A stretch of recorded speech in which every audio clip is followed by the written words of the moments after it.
안녕하세요. 오늘도 사연살롱을 찾아주셔서 감사합니다. 80년대, 여자도 대학을 갈 수 있다는 꿈을 안고 열심히 공부했지만 마주한 현실은 그 시절 여자가 대학을 간다는 건 평범한 저희 집으로서는 꿈도 꿀 수 없다는 사실이었습니다. 고등학교를 졸업하자마자 방직 공장에서 일하게 되었어요. 처음에는 열심히 돈 벌어서 나중에라도 대학을 꼭 가보겠다고 생각했어요. 일을 하다 보니 더 비참한 현실을 마주하게 되더라고요. 돈 모아서 4, 50만 원이나 하는 학비를 낸다는 건 더 꿈도 못 꿀 일이었죠. 그래도 열심히 일했습니다. 저는 그곳에서 방직공들을 관리하던 한 남자를 만나게 되었어요. 그는 조금은 딱딱한 태도의 원칙주의자였어요. 누구 앞에서나 당당했고 일 하나는 기가 막히게 한다며 공장에서도 능력을 인정받는 남자였죠. 처음엔 그저 관리자와 직원의 관계였던 저희는 한 사건을 계기로 급격하게 친해지게 되었습니다. 방직공 사이에도 파벌이 존재했고 저는 늘 겉돌기 일쑤였는데 그런 저에게 그 무뚝뚝한 남자가 관심을 보여줬어요. 공장에서는 항상 원리원칙적이고 딱딱하던 그 남자는 의외로 자상한 면이 많았어요. 남들 앞에서는 카리스마 있는 리더지만 저에게만은 따뜻한 그에게 끌렸어요. 그 사람과 결혼을 전제로 만나게 되었죠. 예상했던 일이지만 그 사람과 제가 사귄다는 소식에 공장은 시끌시끌했고 평소 그를 흠모하던 많은 여자 방직공들의 시기와 질타를 받았어요. 항상 그는 저를 위해 방어해줬지만 제가 더 이상 그에게 피해 끼치기 싫어서 방직공장을 그만두게 되었어요. 제가 일을 그만두게 되자 그 사람은 앞으로는 본인이 저를 먹여 살리겠다며 저에게 청혼을 해줬어요. 많은 사람들의 축복 아래 결혼하게 되었죠. 좋아하는 남자와 결혼해 행복하긴 했지만 한편으로는 걱정되는 점도 있었어요. 남편은 말로만 듣던 송귀한집 3대 독자였는데요. 인사 갔을 때부터 시어머니께서는 처음 보는 예비 며느리에게 무조건 대를 이어가기 위해 아들을 낳아야 한다고 여러 번 강조해서 말씀하실 정도로 아들 욕심이 많았습니다. 저 역시도 이왕이면 바라시는 남편 닮은 떡두꺼비 같은 아들을 낳고 싶은 마음은 굴뚝 같았죠. 그게 뭐 제 맘대로 되나요? 결혼 첫 해 바로 아이를 가진 저는 시어머니의 온갖 관심과 사랑을 받으며 출산을 준비했습니다. 심지어 아들 낳은 여자의 팬티까지 입고 생활하게 할 정도로 온갖 방법을 동원하셨어요. 시어머니께서는 고추 나오는 꿈을 꿨다며 분명 아들이 틀림없다고 말하고 다녔죠. 그런 모습을 볼 때마다 제 마음은 점점 불안해져만 갔어요. 마을 잔치까지 준비하신 시어머니의 염원과는 다르게 저는 딸을 출산했어요. 시어머니께서는 저를 보지도 않고 집으로 돌아가 버리시더라고요. 남편은 저에게 괜찮다고 또 낳으면 된다며 위로하는 위로를 했죠. 저는 그 말에 정말 가슴이 찢어졌어요. 아니, 정확하게는 태어난 딸아이에게 축복을 해주지 못할 망정 아들이 아니라는 이유로 이렇게 냉대하는 시댁 식구들이 원망스럽기까지 했습니다. 출산 후 시어머니는 제가 뭐가 그리도 미우신지 병원 한번 오시지 않았어요. 그러니 아이를 데리고 시댁으로 들어가는 제 발걸음은 무거웠죠. 집에 도착한 저를 보신 어머님께서는 손녀 얼굴은 보시지도 않고 딱 한마디 하셨죠. 얘야, 빨리 둘째 준비하거라. 아무리 아들이 귀한 집안이라고 해도 그래도 첫손녀인데 아이 얼굴도 보시지 않고 둘째를 준비하라니. 그저 제가 아들 낳기 위해 이 집에 시집온 기분이 들었는데 무슨 일인지도 모른 채 해맑게 웃는 우리 미연이 얼굴 보면서 한참을 울었습니다. 저는 몸추스릴 새도 없이 출산 5개월 만에 또 아이를 가졌어요. 하지만 둘째 역시 딸이 태어나면서 시어머니는 물론 연애 때 그렇게 따뜻하던 남편조차 더 이상 저를 보호해주지 않더라고요. 정말 이게 무슨 일이니? 넌 몸가짐을 어떻게 했길래 계속 계집애만 나오니? 내가 용하다는 약은 다 지어 먹였는데. 제 몸가짐 때문에 아들을 못 낳는다는 어머님 말에 저도 울컥하며 한마디 했어요.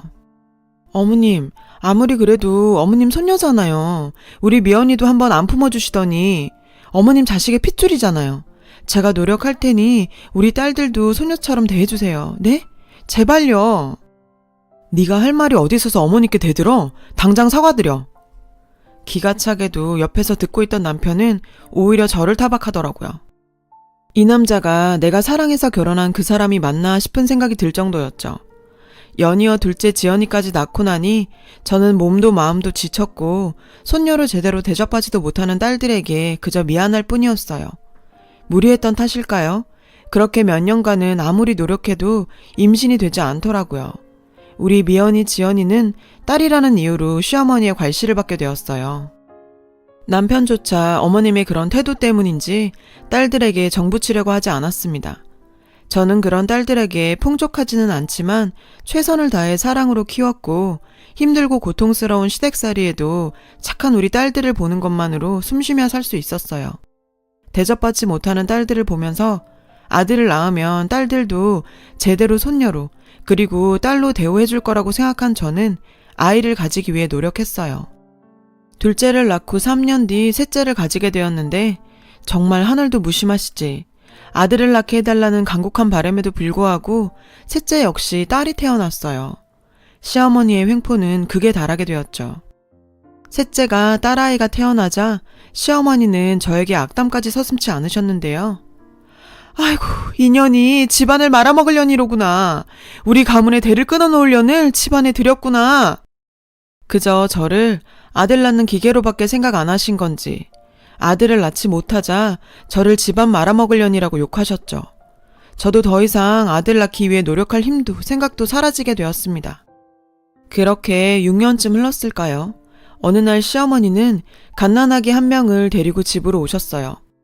우리 집 대를 이어줄 아이다. 네 남편 핏줄이니 최선을 다해서 길러라. 정말 머리가 띵 했습니다. 내가 낳지도 않았는데 내 남편의 핏줄이라니. 도대체 어디서 아이를 데리고 온 건지. 어머님, 이게 무슨 말씀이세요? 남편의 핏줄이라니. 설마 씨바지라도 쓰셨다는 얘기세요? 저도 모르는? 아들도 못 낳는 주제에 꼬치꼬치 따지지 말고 네가 못 낳는 아들 이렇게라도 생겼으니 얼마나 다행이야. 저한테 어떠한 설명도 없이 당당한 시어머니의 말에 저도 더 이상 참을 수가 없었어요. 아이들을 데리고 집을 나와버렸죠. 막상 뛰쳐나오긴 했지만 정말 막막하더군요. 23살에 결혼하자마자 시집살이 하면서 경제권도 없이 살아온 저에게 세 딸을 책임지는 건 정말 어려운 일이었어요. 그래도 제 딸들을 지키기 위해 열심히 노력했어요.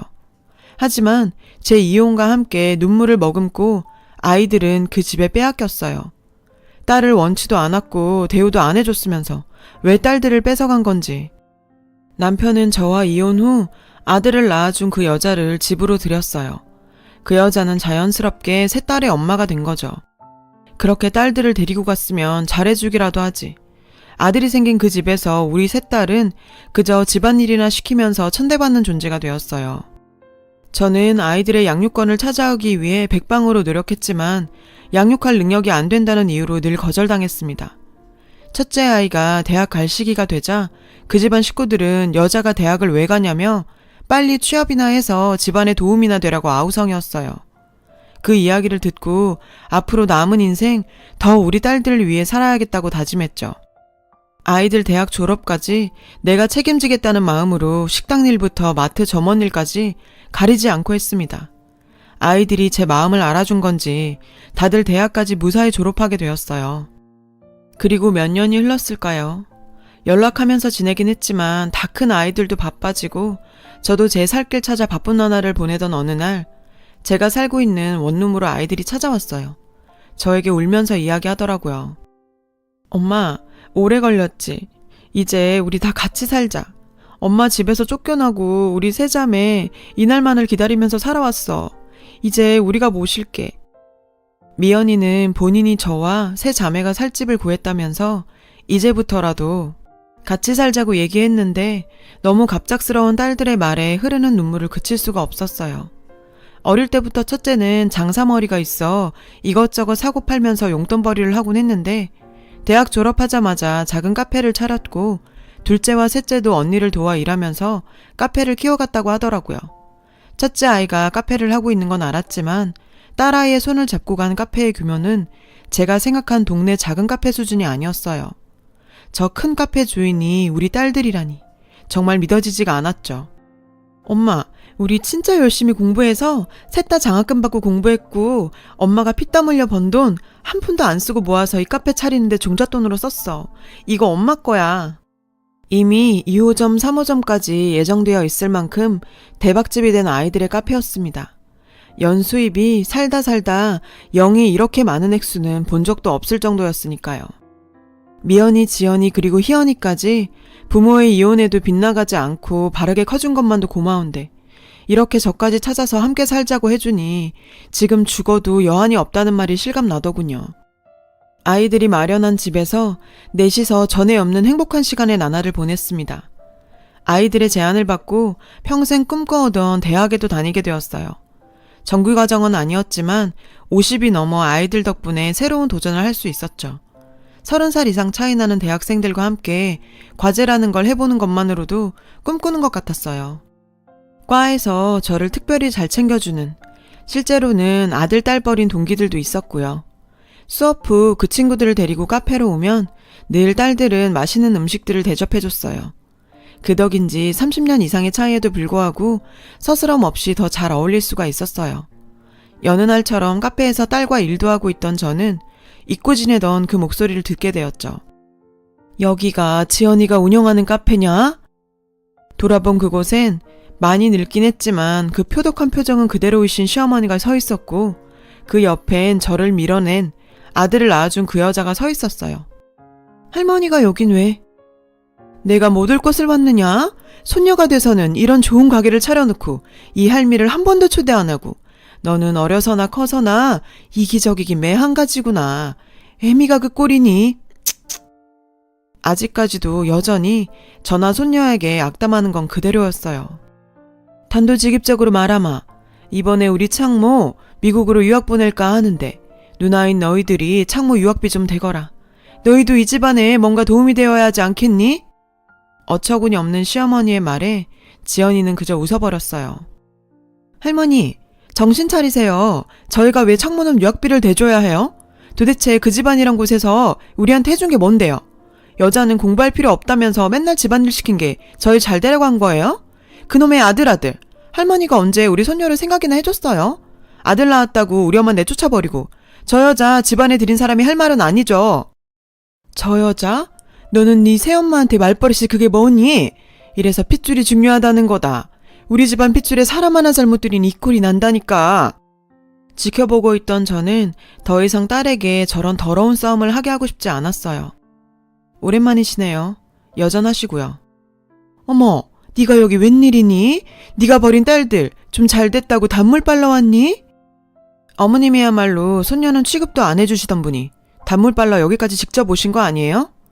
참, 듣자 하니 그 잘난 당신 대2여갈 아들놈 사고만 치고 공부도 치지리도 못한다면서요. 그래서 유학이라도 보내시게요? 손자놈 유학 보내고 싶으면 당신의 돈으로 보내. 우리 딸한테 돈 대라 마라 하지 말고. 종 취급하더니 어디서 수작질이야? 내가 지금도 네 며느리로 보이니? 자기 손자놈 유학비 손 벌리러 온 주제에 무슨 염치로 저 따위 행동을 하는 건지 옆에 있던 새 며느리는 한술 더 뜨더군요. 당신은 빠져요. 우리 집안 문제예요. 무슨 권리로 그 돈을 주라 마라 하세요? 참, 잘 모르시나 본데 우리 딸들이 이 가게 제 돈으로 차린 가게라네요. 당신애가 괄시하던 그 딸들 덕분에 저는 이 큰 카페의 사장이 됐고요. 지금은 대학까지 다니고 있네요. 알겠어요? 대학? 사장? 네가? 어디서 뻥을 쳐도. 거기 떨어져 있는 영수증 보세요. 누구 이름이 적혀 있는지.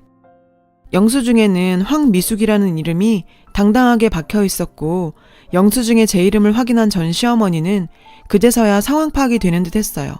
갑자기 누나를 굴리더니 혜미야, 우리 창모 유학 보내야 하는데 너도 한때는 우리 집안 사람이지 않았냐. 창모는 네 딸들 동생이고 네 남편 아들 아니냐. 창모가 집안 일으키면 너한테도 다 도움이 될 거다. 80 먹고 자기 손자를 위해 내쫓은 며느리한테까지 머리 조아리는 모습을 보니 안타깝기 그지없더라고요. 아이고, 아직도 아들 하시네. 무슨 조선시대 박자인간도 아니고 언제까지 그러실 거예요? 세상이 변했어요. 아들이든 딸이든 구분 없는 세상이라고요. 언제까지 그렇게 바보처럼 사실래요? 당신이 무시하던 손녀들은 자기 엄마 카페 사장으로도 만들어주는데 금지 오겹하던 손주는 내쫓은 며느리한테까지 돈 구걸하게 만드네요. 참 인생사 모른다 그죠? 옆에 며느리 너도 남일 아니다. 보고도 모르겠어? 네 아들 유학 보내시겠다고? 네 아들이나 잘 지켜. 앞으로 그 자리 지키는 것만으로도 벅차겠다 야.